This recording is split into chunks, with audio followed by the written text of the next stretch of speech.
Il y a un sujet en ce moment qui fait énormément débat dans la communauté. C'est depuis la V20, de plus avoir les suffixes dans les noms de fichiers, dans les noms de classes, component, directives, etc. Je comprends parce que c'est un changement assez radical par rapport à ce qu'on a toujours connu finalement.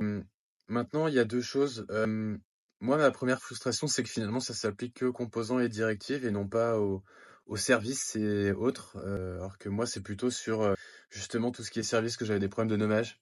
Tout ce qui est user service, toto service. Bon, moi je sais pas ce que ça fait, je sais pas ce que c'est. Est-ce que c'est un store? Est-ce que c'est un HTTP service? Est-ce que c'est du GraphQL? Est-ce que c'est juste du local? J'en ai pas la moindre idée. Est-ce que c'est un endroit où on a centralisé des règles métiers, logiques d'utilisateurs? Je ne sais pas. Donc, moi, ma frustration, c'est plutôt en fait, pourquoi ne pas être allé jusqu'au bout à ce niveau-là?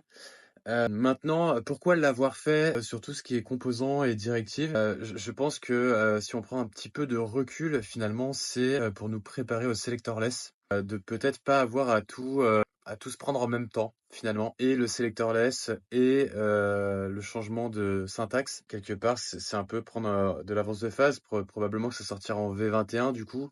Est-ce que le selectorless sera le choix par défaut? Est-ce que c'est l'avenir de Angular? Est-ce que on pourra toujours faire les deux? Aucune idée.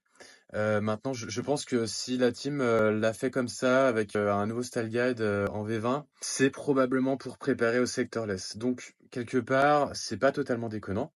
Face à ça, il y a différentes philosophies finalement. Est-ce qu'on doit l'appliquer? Est-ce qu'on doit pas l'appliquer? Alors d'abord, c'est un style guide, hein. C'est un guide, c'est pas une liste de règles à suivre bêtement et à la lettre. Donc, moi, je prendrais que pour tout ce qui est nouveau projet, on essaye tant bien que mal de le suivre. Sur ce qui est ancien projet, je pense que là, ma foi, c'est des choix d'équipe et à quel point on a envie de gérer sa dette. C'est vrai que peut-être le match parfait, ça aurait été d'avoir des fichiers en .component.ts par exemple et de plus avoir le suffixe dans de la classe. Mais il y a aussi une règle qui dit que le nom de la classe doit correspondre au nom de fichier.